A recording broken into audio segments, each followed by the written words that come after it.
good evening. It is now Thursday the 3rd of October, which means that yeah, it's officially post Berlin. 4 days ago I ran the Berlin Marathon, and I thought it was time to share my story basically, and have like a little race recap, I guess. Now completed 3 marathons. I am a 3-star, whatever you call them. I have got 3 stars. Not that I'm really chasing the stars, but I have completed 3 marathon majors now. Kind of completely unintentionally. I have got 3 stars for anyone who is interested. For anyone who is new around here and hasn't seen my previous videos, my name's Hannah and I am a pretty average mid to back of the pack runner who has been running for about 4 years now, 4.5 years. I am just a pretty average runner basically at the end of the day. So yeah, last weekend I completed the Berlin Marathon. It was my 3rd marathon and I completed it in 5 hours 11 minutes and 15 seconds. So I am so unbelievably happy with that. It was a 32-minute personal best for me. In fact, 32.5-minute personal best. So I am, just so proud of that race. We'll backtrack and start from the beginning. So first of all, training for this marathon went pretty well.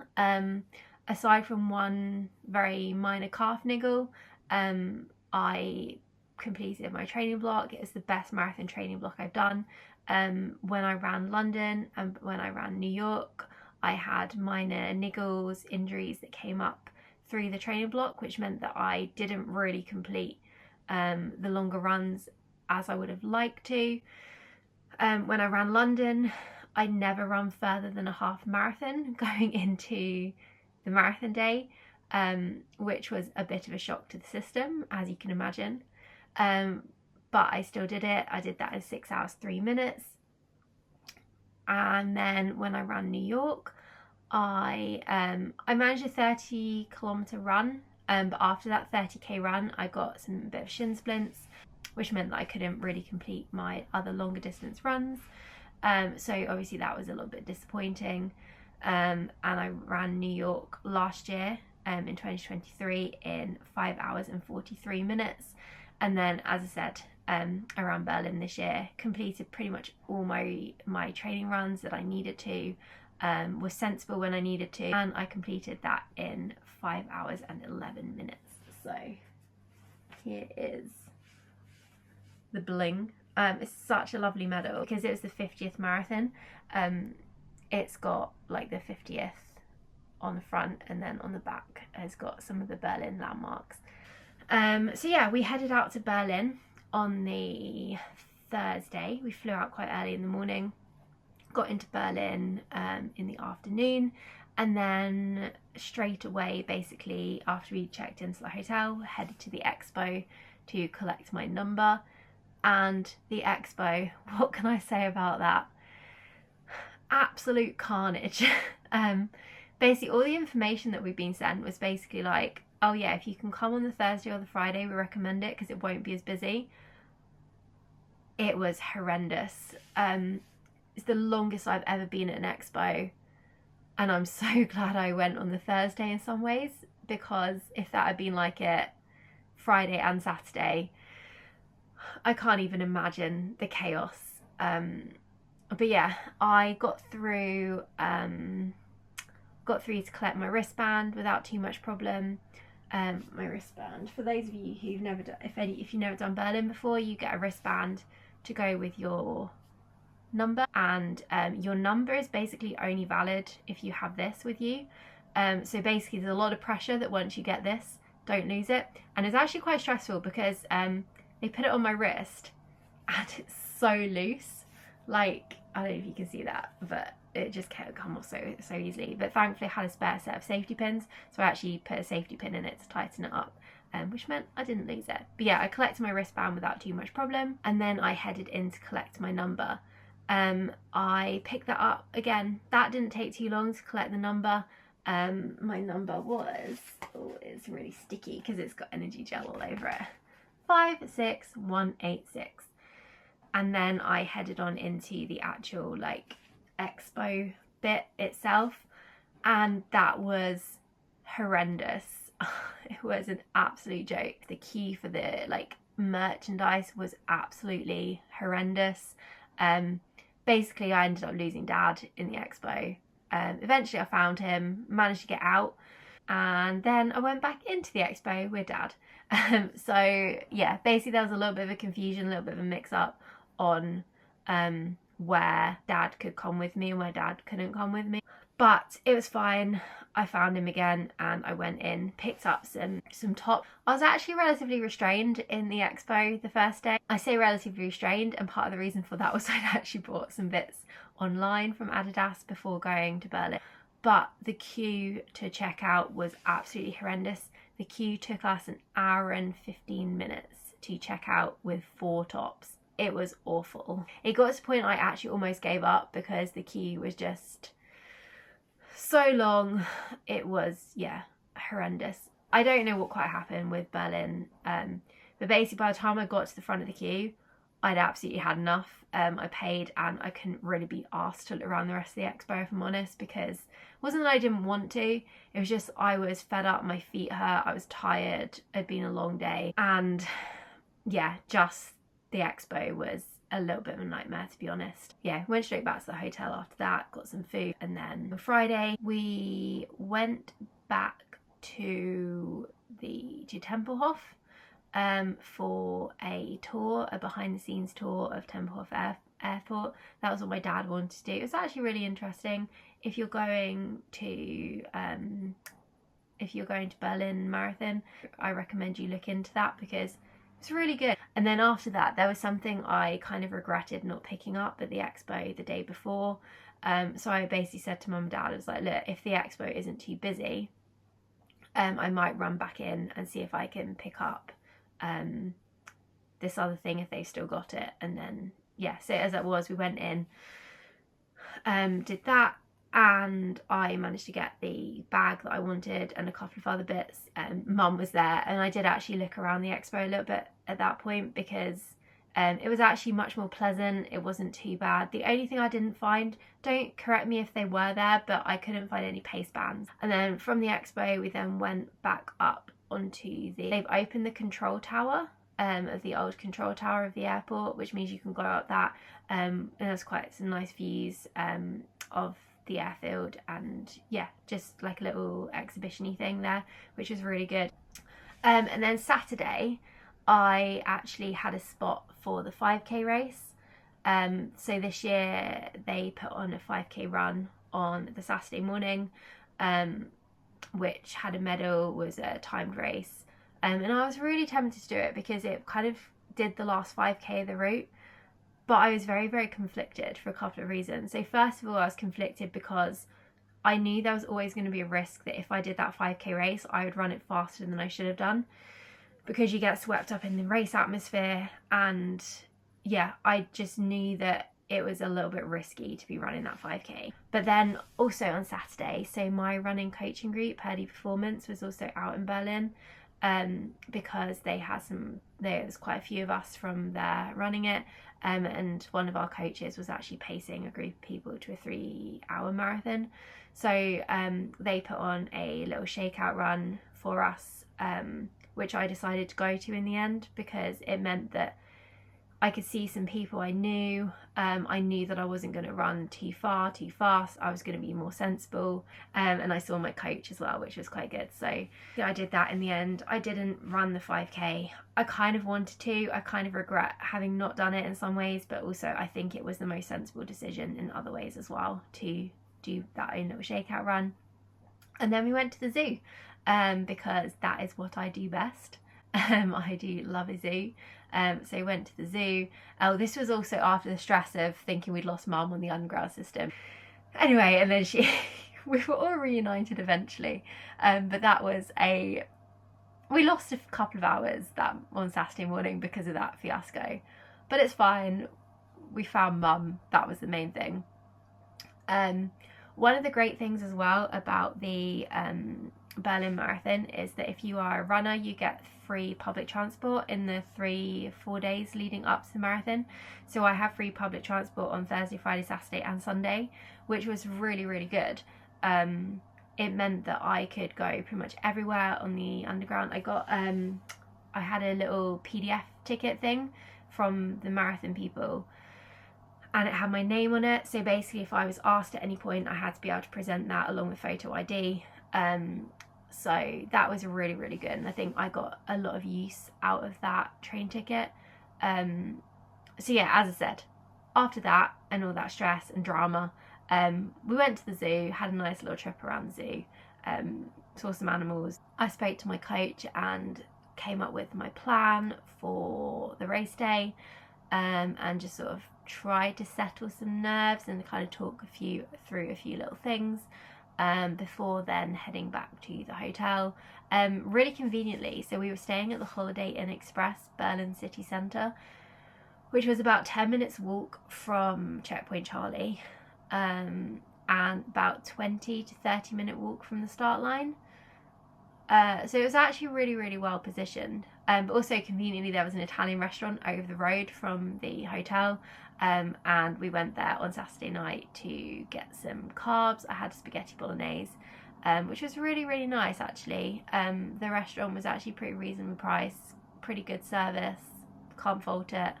And then then we were on to Sunday, and race day.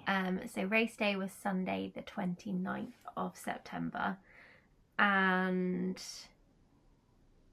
it didn't start the way I would have liked or hoped it would start, basically. So I got up, allowed myself about an hour and a bit to get up and ready. My plan was, so my start time was 10:40. So my plan was to leave the hotel by 8:15, I think, which would then get me to the start for about 8:45, 9 o'clock, which would give me plenty of time to get there, sort myself out, find the toilets, join a toilet queue, and just get sorted. It didn't go as planned.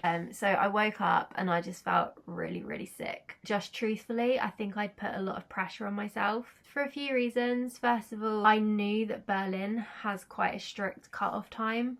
It was one of the things that actually put me off Berlin last year over New York, when I did it through Sports Stars International, was the cut-off time. The cut-off time was 6 hours 15 minutes. I knew deep down that shouldn't be a problem. I mean, I ran London Marathon, my first marathon, with barely any training and not the runner I am today, in 6 hours 3 minutes. I would have met that cut-off time when I ran my first marathon. Again, I did New York, challenging conditions, challenging route, in 5 hours 43, so I was like half an hour ahead of that cut-off time. And I even messaged my coach earlier in the week being like, the paranoia is real, because I just had this massive irrational fear of that cut-off, and I think that was one of the reasons why I just felt so stressed and so anxious about it. Even though I knew my goal time and all my training runs had been fine, all my training runs indicated I should be able to run the marathon in just over 5 hours, like 5 hours 10. I just felt like the pressure really, really got to me for that. But I think the other thing was that I knew that I'd had the best marathon training block I'd ever had, and I knew that I was capable of getting a PB, and I wanted that so badly. I so desperately wanted to get that personal best in Berlin. I had my mum and my dad there. I just knew that I was capable of it, but I was just so scared I wasn't going to be able to do it. I was so scared that I was going to let myself down, let my coach down.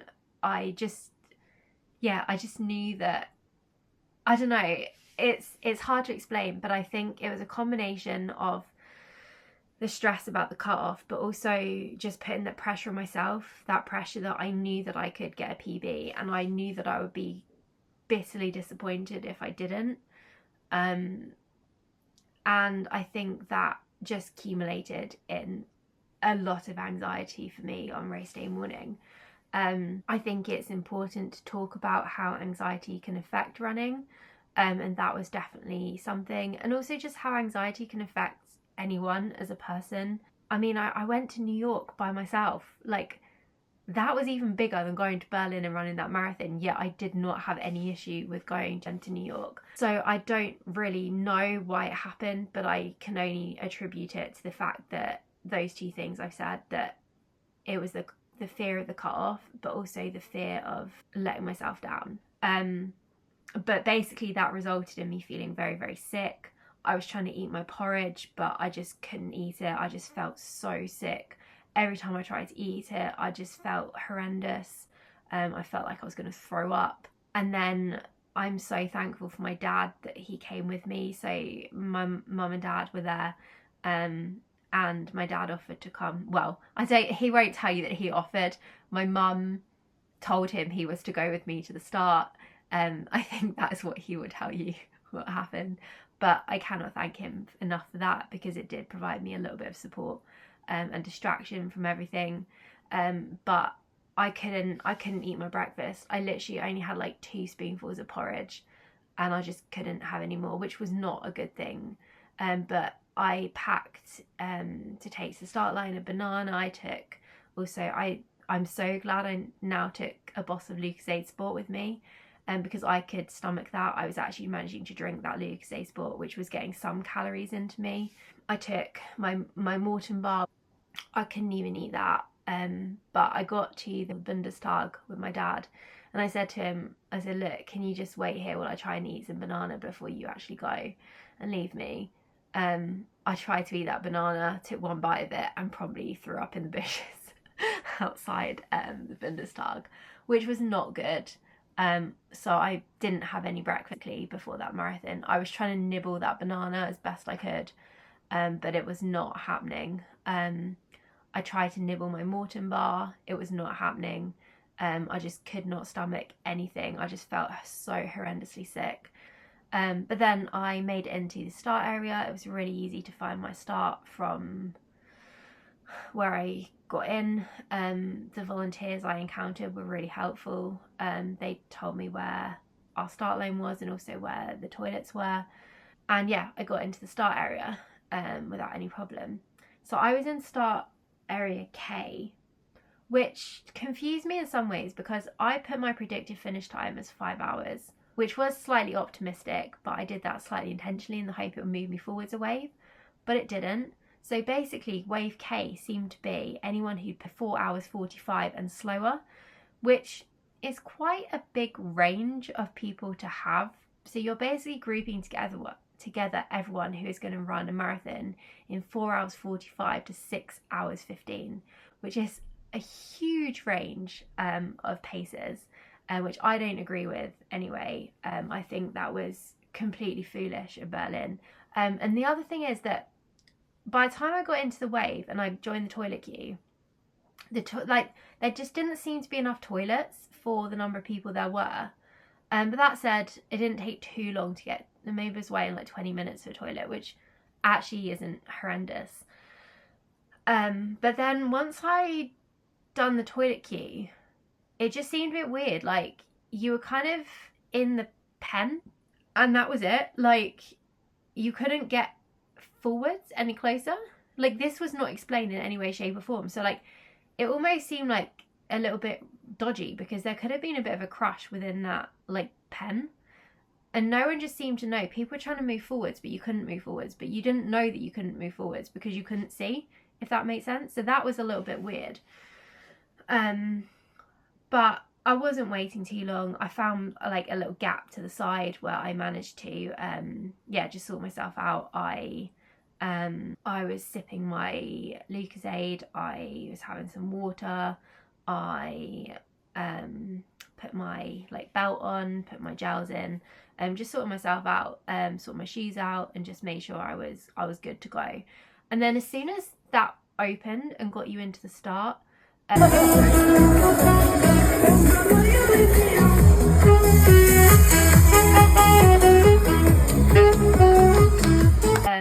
like walking up to the start line, like that bit felt really quick. Like I don't think, it just didn't feel like I was waiting long between arriving at the start and then getting to the start line.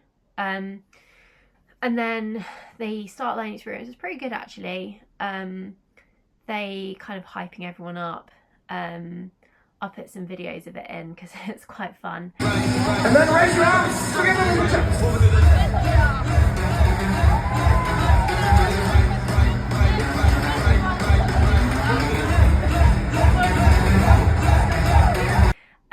I'd seen it online beforehand, but it was good fun. And then, yeah, and then I was off. So the first 10, in fact, to be fair, the first half marathon bit went really, really well. I was enjoying it, the kilometers were ticking off, and I was actually having a really, really great experience. I was holding a pace pretty decently. I'll try and put my splits in here for you as well. I was holding my pace quite well, and yeah, I was just having quite a good time. The kilometers just seemed to tick by, but there were a couple of complaints I did have, or kind of issues I did have. So first of all, I got stuck with the 5-hour pace group. There must have been about 8 or so 5-hour paces, which is great, don't get me wrong, that is a great number of paces to have because obviously it adds more reliability to the pacing. But it meant I got stuck within this pace group, and I was really conflicted to know what to do, because I was like, do I try and break free from them? Because the group was so big, they were taking up like the whole road, and I was getting a little bit stressed because I was going a little bit faster than they were, and I was kind of felt stuck behind them basically. So I debated for a good like 2 or 3 kilometers whether to try and go around them or stick with them. So I thought, well, at least if I stick with them, I'm not going to run faster than I should do. But also at the same time, I was just getting quite stressed about the fact I was in this quite close group. So in the end, I actually went around them and got ahead of them. And I stayed ahead of them up until well over halfway, which was good in some ways. But then I did end up having to let the 5-hour paces go, maybe like 2/3 of the way through the race. So my other complaint was the water stations were a little bit of a joke, actually. I don't think they worked. And I'm not the only person to say this. There's been several other people who I've spoken to and have seen on social media who have also complained about the water stations. So first of all, you've got a race where 54,000 people completed that race. I don't know how many people started the race. There must have been at least 55,000 people who started that race. They just didn't seem to be geared up for that number of people at the water stations for a couple of reasons. First of all, the water stations were only one side of the road. That was ridiculous. New York, London, Great North Run, all the big, like, major races I've done of that sort of size, they've had water station both sides of the road, and that kind of is what you need. And the other issues I found was the cups. You couldn't even like, so if you'll know what I mean if you kind of run, but when you have the water stations and cups, I have no objections to having water stations with cups, but they need to be slightly flexible so you can like bend them to drink. But these cups were so rigid you couldn't actually do that, which meant it was near impossible to drink on the go. But the other problem I found was, so not only were these water stations only one side of the road, these water stations generally were on the right hand side of the road, which was kind of the opposite side of the road to what I ended up running. And also they seemed to be running out of water at some of them. So there was 1 or 2 where I didn't even see the water station coming up. They weren't like very well signposted. So again, other races I've done, you tend to have a couple of signs in the lead up to the water station, being like water station ahead. But you just sort of seem to be on top of the water station. And then by the time I realised I was at one, because I was so focused on not tripping over people because of how crowded it was, I was then trying to get across to the other side of the road, and then I tend to go further up the tables because then, you know, there's less bunching up. And there were a couple of occasions where I got to the top of the tables, there was no water there. It was like they'd run out.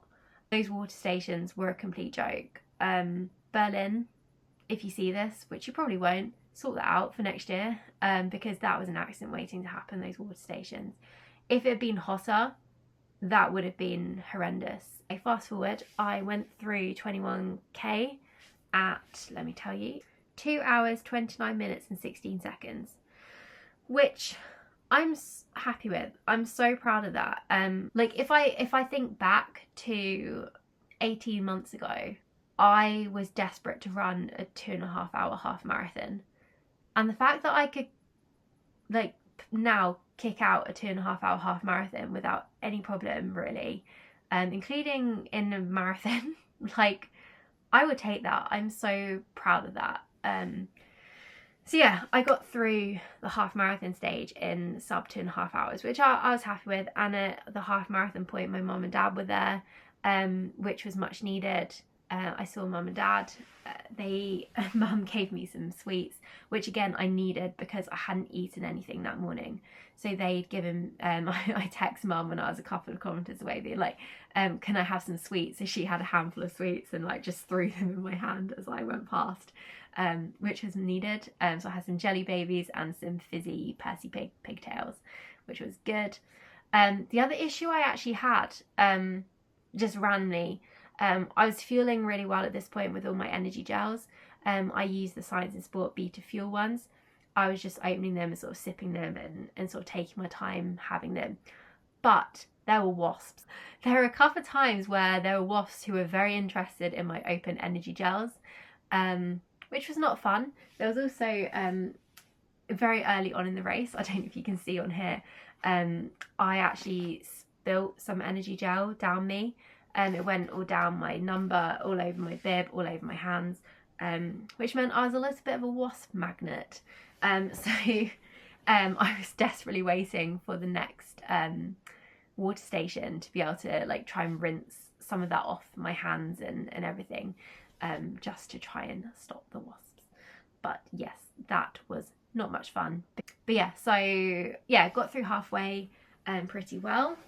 And then from about 27, 28, 29k, the wheels fell off a little bit, safe to say. I'm just going to check that. Yeah, so basically 25k onwards, the wheels fell off.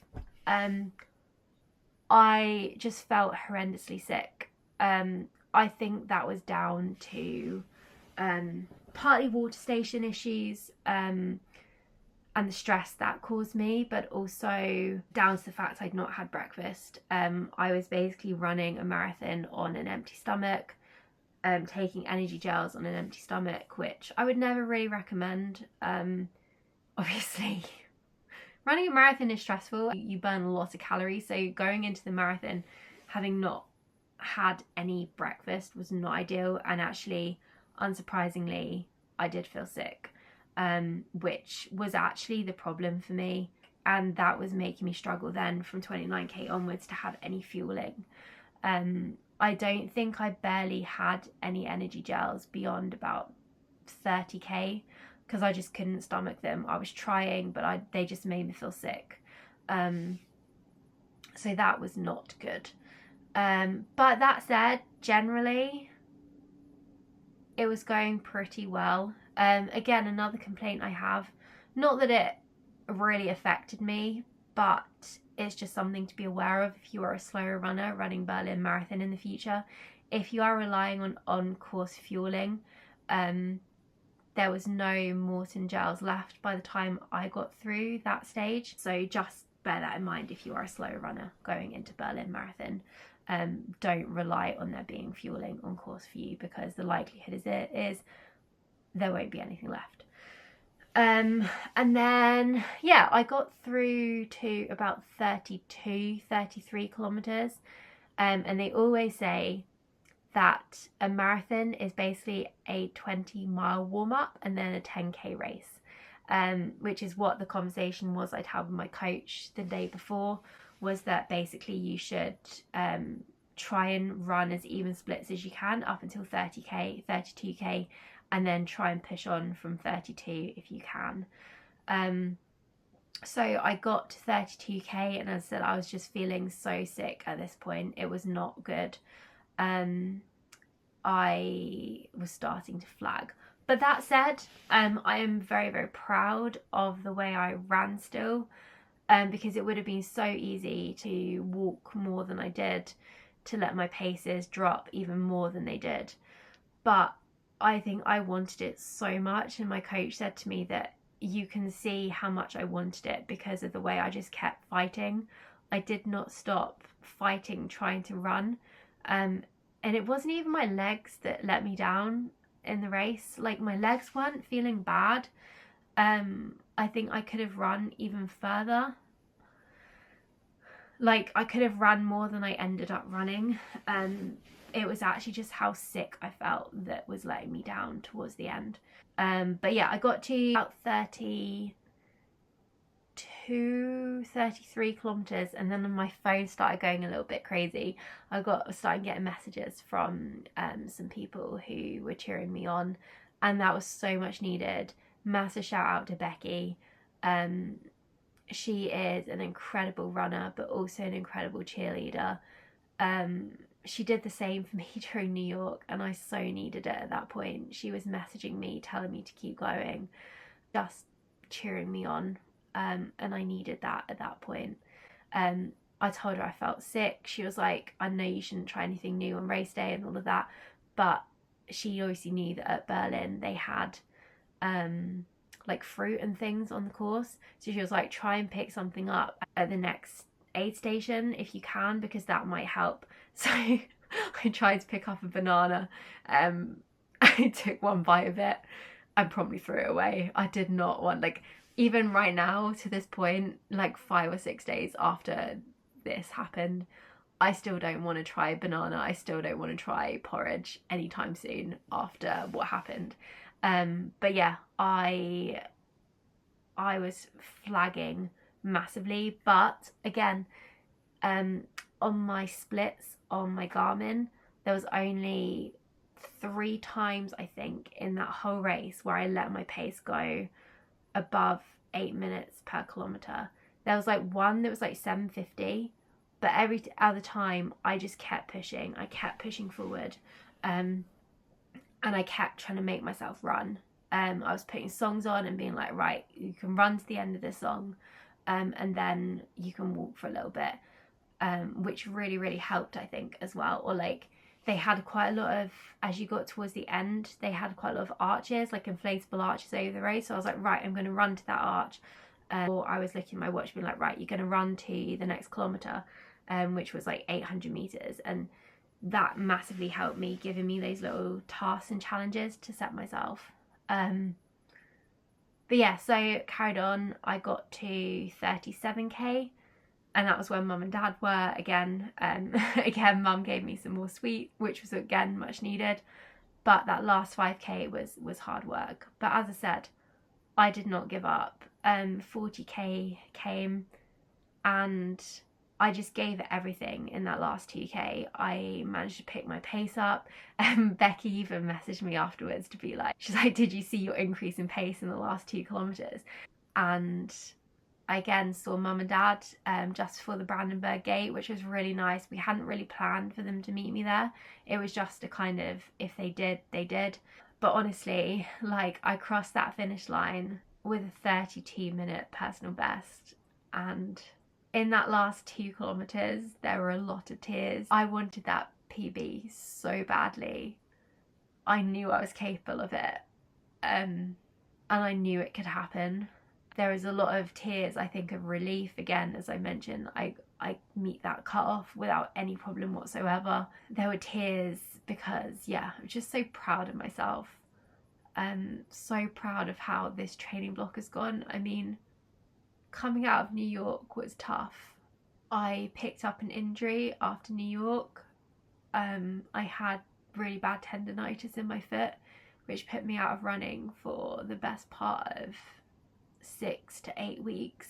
And I have done everything I possibly could this training block. Like, I've had such a consistent year of training, and that's the first time that has happened in a long time, and I'm just so proud of that, because sometimes it could be easy to just lay in bed and think, right, I'm not gonna go out, especially when you've been at work all day and you're tired. Like, the number of times it took so much to drag myself out of bed on a Sunday morning to go and do that training when you're knackered. And I bought a house, I was still training.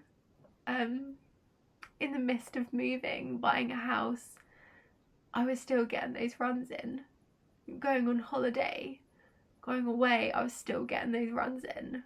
And yeah, I'm just so proud of how that training block went, and actually how it resulted in that PB for me. In some ways, I'm so glad that I didn't run 5 hours 1 minute, because otherwise there would have had to have been a rematch. I'm pretty happy that the time I ran it in. My A goal was actually sub 5 hours 15. I mean, up until maybe like a month ago, my goal was always to run it in sub 5.5 hours. But I knew deep down that I was capable of more than that, and I think my coach did too. And that I dared to challenge myself to run it in 5 hours 15 or less, and I did. I said 5 hours 11 minutes. Like, even going forwards, like through the whole marathon, like I was trying to see if I can do it out, but there was once I did my training and I messaged like our family group. It was like, if I can maintain this pace for the whole marathon, I would be able to run a 5 hour 9 minute marathon. And I never really believed that would be possible. I always sort of thought that was a little bit outrageous to even think that I could do that. But yeah, I ran it in 5 hours 11 minutes. Like, I couldn't be more happy.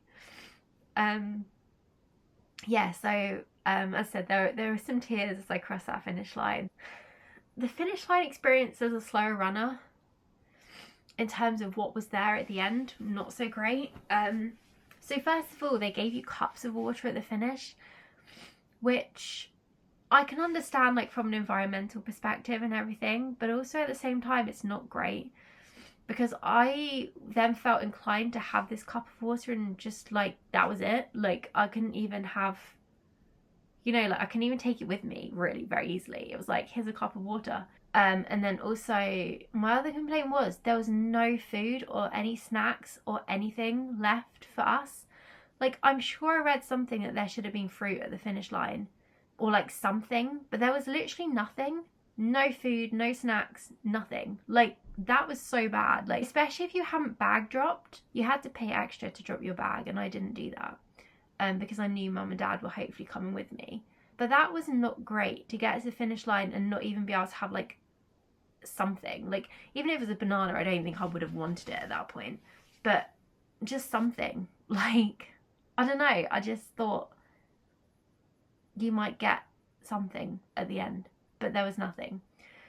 And then I found my way through to the finish. I rang the PB bell, took some selfies, and then this is where, again, the slight problem happened. My parents couldn't work out how to get to me at the finish area. Anyway, as it turns out, there is a crossing point at the Brandenburg Gate, like a pedestrian crossing point, which they did eventually make their way through. But our plans of that they were going to meet me at the meeting point kind of backfired, because they didn't think they could get across. But obviously they could get across, but they didn't realise that. So we were trying to call each other, but of course the phone network wasn't very good, because too many people in the same place, the network was jammed. But the other thing I booked for medal engraving at the finish line. I didn't really know how long it was going to take. I kind of expected I might have to wait a little bit, but I didn't really know. So I got out the finish area and I kind of left with mum and dad that they were going to try and work out how to get to the Bundestag to find me. And while they were doing that, I was gonna queue up and get my medal done. I saw the line size for engraving and thought, oh my goodness, what have I let myself in for? Because I'd pre-booked it. I'd paid like €12 or something ahead of time to get the medal engraved. And I thought, oh no, this is going to take forever to get through this. But it didn't. I was so surprised at how quickly that queue moved. I could have only been waiting like 15 minutes max to get my medal engraved, which, yeah, I'm gobsmacked at that. That is incredible. They just had so many engraving stations that I literally got there, gave my medal, they took my bib number, and then about a minute later they gave me my medal back. It was so well organised and moved so quickly. If you're thinking about doing that, like honestly, it works so well. Can very much recommend it. And then finally met mum and dad. I sat down on the grass while I was waiting for them. Again, maybe a little bit of a mistake, because once you sit down it's hard to get back up again. But yeah, I found them, and then we took some photos outside the Bundestag. I put my Loma UK top on, because I'm doing a little bit of fundraising for them. And then we headed back to the hotel went on the underground, which actually, I wasn't sure how busy that was going to be, but it was fine. It was absolutely fine. We walked back to Unter den Linden so we didn't like get the closest underground, which probably helped. We kind of walked to the next one on a different line, and that was great. We got back to Checkpoint Charlie, and then I said to mum and dad, I was like, oh, if we go back to Checkpoint Charlie, can we have McDonald's? I just fancied McDonald's for dinner. So we did that, went back to the hotel, FaceTimed some family, and then we went back up to the Brandenburg Gate in the dark because I wanted to see it all lit up, and also trying to walk a little bit post-marathon is a really good idea. So we went back to Brandenburg Gate, got some photos of it in the dark, and then yeah, that was Sunday. I was absolutely blown away by all the messages I got from everyone as well, like congratulating me for my PB, being so amazed by my time, especially when they've heard my morning that I'd had. And then yeah, on Monday we went up like the TV tower, and we went to the Victory Column, walked up the Victory Column. That was nice. If you're going to Berlin, can very much recommend that. And went to East Side Gallery, just had a little wander around really. Obviously wore my medal everywhere because, you know, you ran a marathon the day before. The other thing I did get on Monday was, I think I was a little bit lucky to get this. I happened to see I knew in the back of my mind it was a thing, but I didn't really think anything of it. Basically, in the newspaper, the Tagesspiegel, they publish a special marathon thing with your with basically every single person who finished the marathon, their time in. So I thought that was quite a nice little memento. I basically said to Dad, because he walked up to Potsdamer Platz, because I saw the Lego giraffe and I wanted to go and get a picture with the Lego giraffe. And I said to him, I was like, oh yeah, if we see a newsagents, I might just have a look if they've got them. Walked in, first thing they had it right in front of us, so we picked one up. But there was someone else who walked in after us and was like, I've been looking everywhere for these. This is the first place I found one. I was like, oh, we've actually been quite lucky. But yeah, and then we came home on Tuesday. So yeah, going back to the race, Berlin was fantastic. Comparing Berlin to London and New York, I loved Berlin so much more, hands down. The atmosphere was good. I don't think it's not quite the same in terms of New York. New York was brilliant, amazing, but Berlin was pretty good too. There was crowd support all the way. There were people cheering my name, and yeah, there was quite a lot of bands, like percussion bands and everything. It was pretty good. Again, quite different to New York, but I preferred Berlin so much more. I don't know if that was just because I was having a better experience, I was more trained for it, etc. But Berlin was pretty incredible. And as I said, huge personal best. I had such a nice message from my coach, basically saying he was so proud of me. Like, he had no doubt I was going to PB, saying that, I mean, considering all the circumstances and everything, I'd done so well. And as I said, I'm so proud of my efforts for Berlin.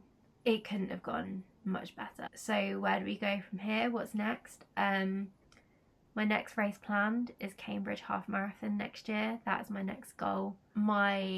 I want to try and get in a 10k race over this winter to try and beat my 10k PB, to try and get down to 60-minute 10k, which I think is possible. It just needs good weather conditions, and I'm pretty sure it's there. And for me in marathons, it's not a never again.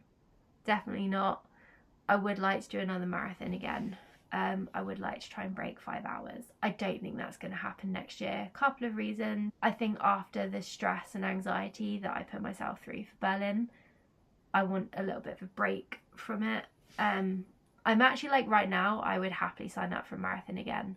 But I think I just need a little bit of a break. I've got other running goals that are more important to me at the moment. It's breaking the 60-minute 10k. And I've actually enjoyed having a bit more of a quieter year in terms of racing. I've not raced so much this year, and I think that has again helped my training. I've done 2 of my biggest mileage months to date ever this year. I've done 2 months worth over 150 kilometers in a month, which is incredible. And as I said, I've been pretty well this year. Like, I've not had to worry too much about injuries, and I think some of that has got to do with the fact that I haven't been racing as stupidly as I have. So yeah, I would like to do another marathon at some point, but it's not on the horizon right now. First of all, because of the anxiety that happened going into Berlin. I don't know if I want to put myself through that again right away. But also, it's just the cost. They're expensive marathons, not only to enter. Yes, there are cheaper ones available, like you've got UK based marathons that I could do without any problems, but the race entries can be expensive, accommodation can be expensive if you have to travel, just fueling, energy gels are expensive, and I mean, I've bought a house now, I've got other financial commitments in my life right now too. As I said, Berlin was amazing.